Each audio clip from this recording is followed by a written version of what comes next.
We're glad to have you back.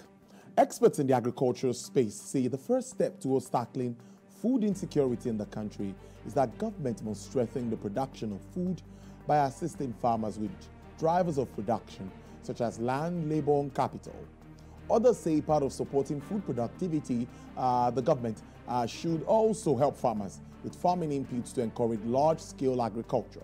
According to practitioners in this space, to strengthen distribution and locally produced foodstuff, the government should focus on provision of infrastructure, transportation of available farm produce as possible. Now, in all of this, the issues of insecurity, bad roads, extortion in some cases come also to the fore. Of course, this affects free flow of goods, food produce across the length and breadth of the country. Yes, I introduced him earlier. Femi Adelayo. He is the Managing Director, FACO, West Africa. Thank you so much. It's good to have you on the show. It's your first time on the show. Thank you so much for coming. Thank you, Tundope. Thank you for having me. It's a pleasure to be here. I think we need to start with an overview of what's been happening in the agricultural space. Everyone is concerned about food. So please tell us, you are a major player in this space. What's your overview of activities in recent times? Can we focus on Nigeria or even the global issues? Just tell us, what do you think has been happening with agriculture? How well are we doing? Well, it's a very, very challenging time for the agricultural space. There are a lot of challenges in Nigeria, which is where we are domiciled money. Yes. We have a lot of problems with the agricultural space. Land insecurity, climate change, extortion, like you said in your report earlier, transportation, storage, wastage. And there is a lot of hunger in the land, and yes, agriculture is one of the largest employers of labor in Nigeria, and until we change the narrative of, oil being a major export product and agriculture taking over in some other parts of the world, I mean, it's going to be challenging for us. But right now in the country as we are in, it's really, really difficult. Across the world is the same thing. Yeah. Climate change is happening. Some crops don't grow. The weathers are changing. Trade is difficult in other parts, tariffs here and there. So it's a challenging thing. But if you focus on the local space where we operate in, which is Nigeria, it's a very, very difficult time, I must admit. And to look at what you were quoted to have said, let me read this out. Livestock and poultry, operators of livestock and poultry businesses are to leverage on technology and innovation to automate their production processes to boost productivity. We all talk technology in almost everything that we're doing now, in not only Nigeria, but tell us, how do you think this can help improve productivity? Expand, shed more light on this. Technology is absolutely important. For example, the NBS did a survey to say that about 48% of Nigerians keep livestock and 98% of those people keep poultry, right? But you have a lot of farmers in the small scale, which is good. Now, it is difficult to leapfrog the growth of the economy in the agricultural sector from these kind of values. So you have to deploy technology. And so a lot of states have decided to say, oh, let's put technology, let's mechanize, let's buy tractors. But technology is not just moving tractors. Technology is a whole value chain of the automation from the farms to the transportation, to the packaging, to the systems, to the employment, to the training. It's absolutely important that we deploy technology. With technology, we can improve data capture. We can improve tracking of what exactly we produce. We can reduce wastage, which we lose about 40% of whatever is produced. I'll give you a very good example. Let's take the storage systems, for example. A farmer produces, and at the end of the production, you find out that a great number of that thing is lost because of wastage. And then the other part is lost because of infrastructure, roads that we need to improve on. And further still, perishable goods get lost because of the cost of transportation or whatever challenges they meet on the road. Now, when it gets to the markets, it becomes a difficult sell because the cost is above the possibility of the average Nigerian. The NBS, for example, said about the cost of nutrition per day for Nigerians increased. Our national average is about 1,261 thereabout. So with technology, we can improve our scale we can improve the capacity to produce, we would reduce wastages, and we can feed the nation better. So it's absolutely an important thing that we need to consider and to work with.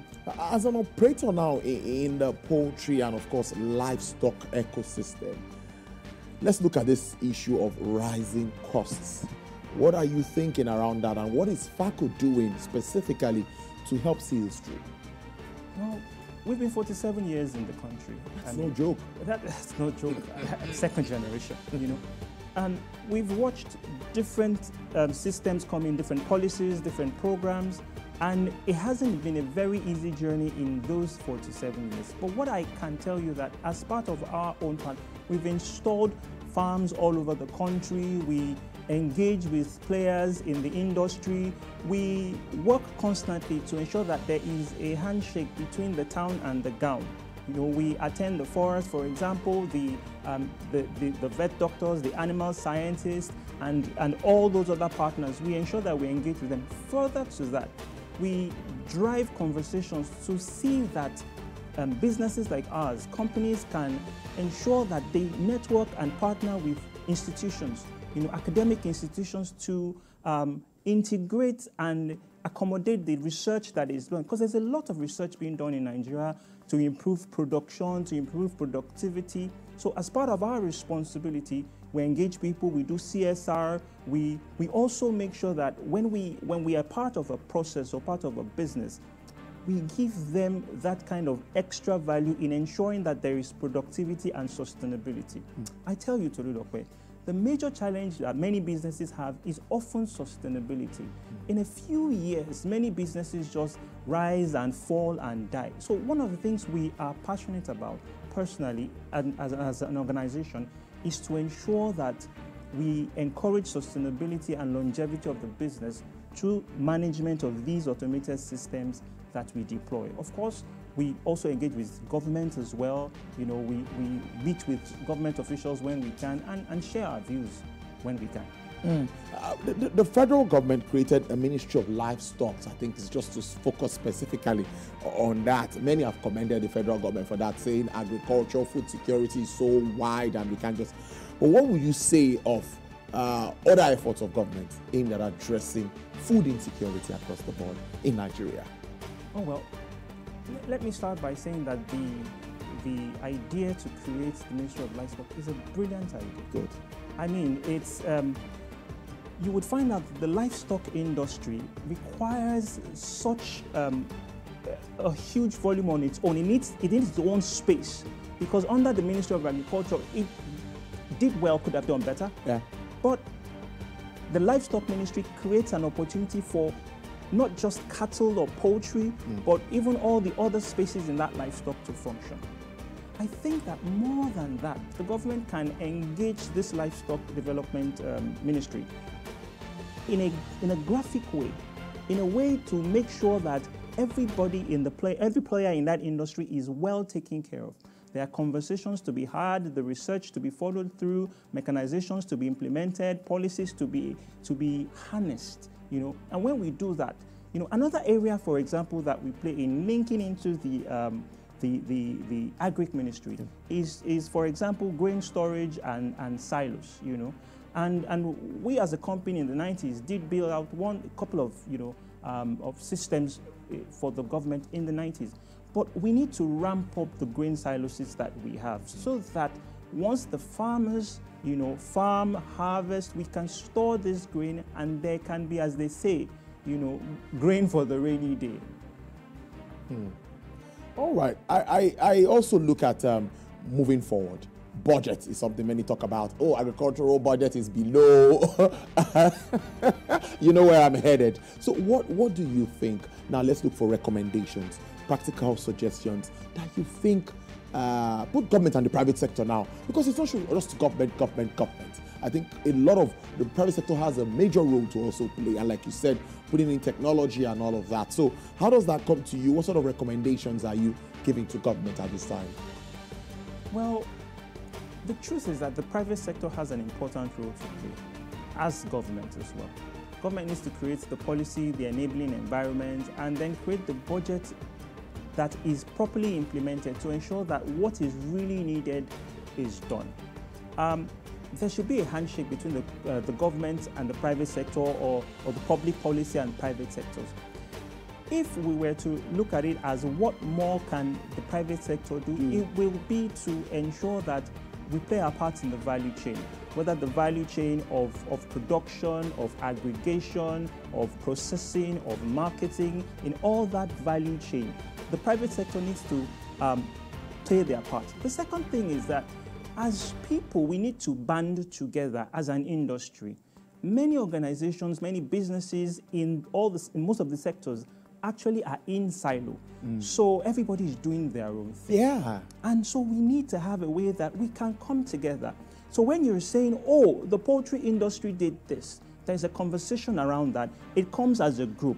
If you're saying the maize farmers and the soya bean farmers, and another thing that we can do is we need to be intentional and strategic about what we import, what we export. I give you a very good example. There are a lot of things that are in some form insufficient quantity in the country, but we actually have an export, we have an export market. Yeah. If you have everyone coming together in that space, you know how much you can import, how much you can export. Another example, we talked about poultry, for example. Let me use poultry and say that if, for example, you have X number of poultry farmers, i.e. data, you know that these number of poultry farmers and this number of poultry birds or birds that you have on the farms require this quantity of grains. Then the government can project vis-a-vis climate change, vis-a-vis insecurity, vis-a-vis input, vis-a-vis fertilizer, vis-a-vis soil health. You can actually have what you need to do to improve on it. So the private sector has an important role to play. As government, we need to band together. We need to encourage the government. We need to support the government. We need to work together with academic institutions to ensure that what research is being done is implemented in the agri space. There are challenges. I remember I had the chairman or the president of the Poultry Association at a particular time. That was after COVID, when you guys had backlogs of eggs. That's true. I think I remember that I had him on this program. But generally, what are the challenges? Feeds for the birds is also something that many talk about. Yes, I see you nodding already. Let's talk about these challenges and how you think some of them will provide solutions to them. I tell you for free that a lot of farms have closed. Before the end of this week, I guarantee that hundreds of other farms would have closed. That's not good news. It is not a good news. It is not a good news. And what is the major concern? The major concern is the rising cost of feeds. Is it the fault of the feed millers? Not necessarily. But the raw material inputs, the two major ones, which is maize and soya, are sky high. Thankfully, the government has given approvals for the importation of some food items. I mean, we look forward to that intervention. It was a 150-day window. We're looking forward to the implementation. We're looking forward to the elimination of bureaucracy and ensuring that these products get to the farms and to the feed mills, and hopefully the prices can come down. But to talk about the egg lots, it's often, in a way, shape, or form, cyclical. Sometimes you have an egg lot. When there was COVID, there was egg lots. When there was a Naira redesign policy, there was egg lots. Yeah. And you had farmers burying their eggs. A lot of farmers died of health challenges from these losses, and there was not many of them paid compensation because of whatever the intentions were. So I would think that we have to find a way to encourage raw materials, maize and soya, to ensure that the price of feed comes down. The greater challenge that we're not talking about, right, is the fact that where there is nutrition deficiency, it affects the next generation. If we can't have these kids, or our kids have eggs or meat or fish in regular quantity or adequate supply, considering the fact that the Nigerian average is way lower than the global average of protein consumption, we might be raising children that will not be able to function in the world of the future.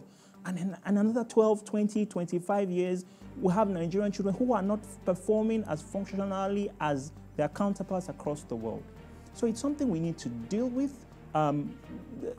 encourage the poultry farmers. Poultry is a business, but create an enabling environment to ensure that these things can be easily accessible to the poultry farmer, and then they can make a profit and the nation can get better for it. Those are my thoughts on that. What we expect more from FACO as we wrap up this? What should we be expecting from your company in the agricultural space moving forward? We want to play heavily in the automation, the mechanization, and the innovation. We're passionate about Nigeria. I'm personally passionate about this country. Look, when everybody says, oh, we want to go out, I believe there is so much opportunity in this country. And I know that with the right environment, with the proper conversations, and I always say, knocking down the bureaucracies, right? Ensuring that when the policies from Mr. President and the government comes in, it doesn't take too far or too long to get down to the level and the common man. Then we can get better. But for FACO, innovation, participation, encouragement, support, and passionately Nigerian-focused solutions. Mr. Femi Adelayo. Femi Adelayo. Yes. Thank you so much, Managing Director, FACO West. Let me get a handshake from you. Hope to have you in soon again. Clearly, I hope to hear it. All right, then. Thank you very so much for your time. We'll be speaking around agriculture and food security. Everyone is always interested. When you have to talk about food, we need to put food on our table.